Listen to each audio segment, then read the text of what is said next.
જ્યારે વિદેશ જવાનું બજેટ ન હોય ત્યારે લોકો ગૂગલ પર સર્ચ કરે છે કે જે વિશ્વનો સૌથી સસ્તો દેશ, તેથી તમે ઓછા ખર્ચે મુસાફરી કરી શકો. તો જવાબ છે વિયેતનામ. વિયેતનામ એક એવો દેશ છે કે જ્યાં મુસાફરી, ખાવું, પીવું અને ફરવું ખૂબ સસ્તું છે. એટલું જ નહીં, તે ભારતીયો માટે ખૂબ જ સસ્તું છે અને એક ખાસ અહેસાસ પણ આપે છે. વિયેતનામમાં પગ મૂકતાની સાથે જ તમને કરોડપતિ બનવાનું મન થઈ જશે. વાસ્તવમાં વિયેતનામની ચલણ વિયેતનામી ડોંગની કિંમત ભારતીય રૂપિયાની સરખામણીમાં ઘણી ઓછી છે.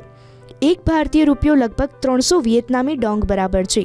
આ રીતે જો વિયેતનામમાં તમારા ખિસ્સામાં 35,000 ભારતીય રૂપિયા છે તો તે 1 કરોડ વિયેતનામી ડોંગ બરાબર છે.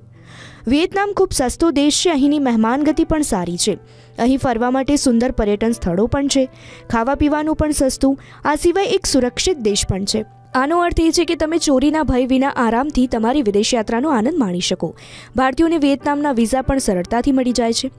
વિયેતનામનું સૌથી પ્રખ્યાત પર્યટન સ્થળ હાલોંગ ખાડી છે.